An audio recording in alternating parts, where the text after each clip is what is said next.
Hi, Facebook family and friends. How are you today? Happy 4th of July. I'm coming to you for a quick live today just to share a story and a few tips on diabetes. I am Dr. Janine Darby, board certified family medicine and weight loss specialist, also owner of Lifestyle Changes in Pennsylvania, where we specialize in helping you and others lose weight. We also strive to promote health and cure illnesses. Hi, Shad. How are you? Thanks for joining. So today, I'd like to start a story first. I will be discussing, first of all, 3 myths or misconceptions about diabetes, and just to give a quick tips at the end. So first of all, my story goes like this. I help out in a local urgent care periodically. Yesterday I had a patient and we had an interesting discussion. So he was around 35, 40-ish.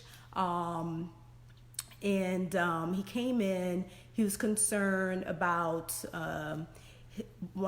foot swelling and also pain and redness. He had had this prior, probably like a few years prior to coming into the urgent care yesterday. He was also hospitalized. He was diagnosed with, cellulitis at that time. He mentioned that a doctor or somebody told him that he possibly had diabetes. But he was like, no, I don't. So, he told me that story. And then, I listened diligently. He went on to say that he doesn't have diabetes. Diabetes is a man-made disease. People are putting things in his food or the food that he's buying, such as donuts. I still stood there listening. Okay. Then he went on to say that he purchased a glucometer and he took his blood sugar, which showed it was 200. It's like, okay. So I backed up and I was like, okay, I hear you out. I hear what you're saying. You don't believe you have diabetes, but it sounds like you don't have enough insulin. Your body's not producing enough insulin to bring whatever carbohydrates or sugars that you're eating in your diet to bring that into your cells so your cells can make energy. And he was like, okay. So anyways, just to cut the story short, I told him it looks like you have a skin infection, possibly due to, he had also a wound as well, a blister from, working in his work boots.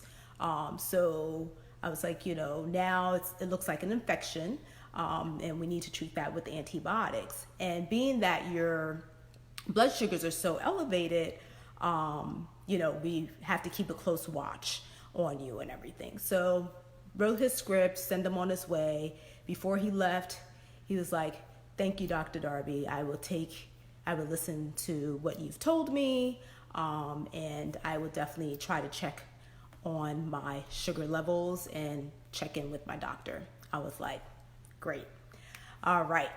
So, that's a quick story, but I just want to share with you other comments or myths or misconceptions from patients that I've seen in the past. So other ones such as, we'll start with my story one. So it goes like this. My doctor told me my lab results showed or indicated that I have diabetes. I know I don't have diabetes. I feel great. Okay, you feel great. All right, let's talk a little bit. So there's 2 types of diabetes. There's diabetes type 1 which can show obvious symptoms, and there's diabetes type 2, which show few to no symptoms at all. So yes, you can feel great.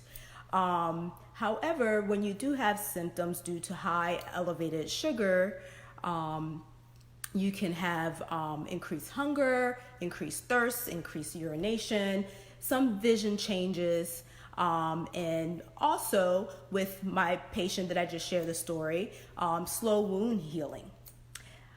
Hi, Dr. Elise. Hi, Kelvin. Happy 4th to you both. Thanks for tuning in.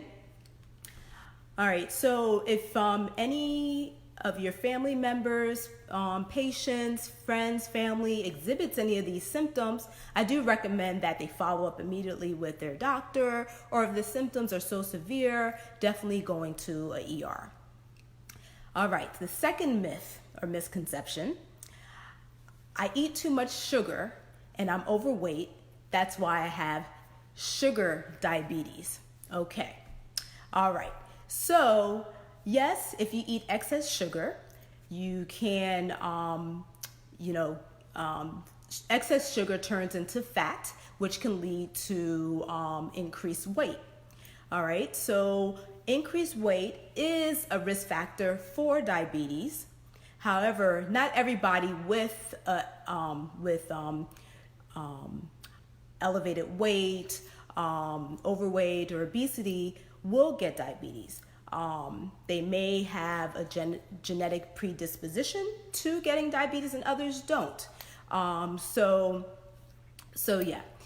And then other risk factors include age over 45 years of age, your family history of diabetes, living a sedentary lifestyle,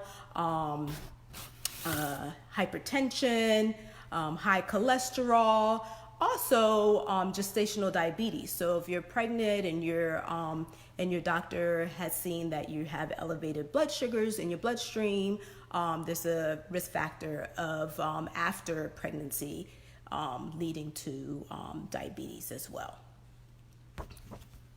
Okay. Number 3, I have diabetes. It's not safe for me to exercise. What do you think about that?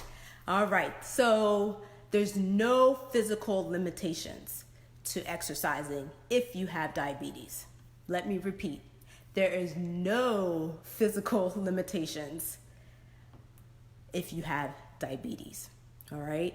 So some people think that have diabetes that are on medications or taking insulin think that if they exercise, maybe their sugar would dip down because they're on these medications. Not so much. So the key is maintaining a good balance of sugar intake, medications to help you maintain a healthy blood sugar level. So there's no physical limitations if you have diabetes. Okay? All right. So these are 3 just quick myths or misconceptions by patients that I have seen in the past. There are others, but I'm not going to be on here very long. And anybody else have other misconceptions that you've heard from family members, friends, or patients? Dr. Elise, have you seen anybody? I'm sure you've heard different myths. Okay. All right. It's all good.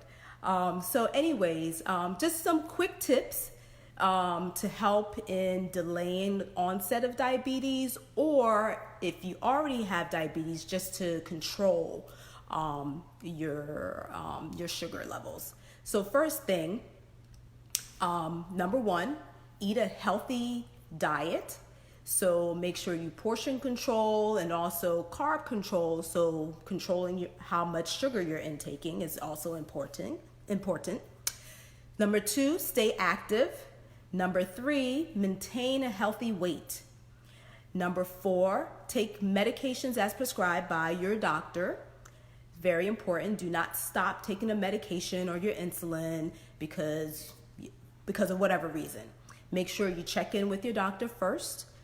And then number 5, definitely following up with your doctor on regular basis to make sure that you're within normal limits, and make sure your sugar is well controlled. You can't do it alone. You need a team. Okay? Alrighty. So thank you all for joining me for this quick live. Hi, Dimar. Please share with any family members or friends that may need this information. Also, if you want to, hi G. Also, if you want to get more information about me, what I do, how I help patients, you can please follow me on Facebook, Instagram, Twitter at Dr. Janine Darby. And also, I have information on my website, www.lifestylechangesllc.com, which you can also make an appointment with me as well on my website. Okay, and if you have any further questions, please put it in the comments. I'll get back to you as soon as possible. And thank you for joining me on this 4th of July. Hope this information was helpful. And I hope to see you next week on a Thursday around this time. Take care. Bye-bye.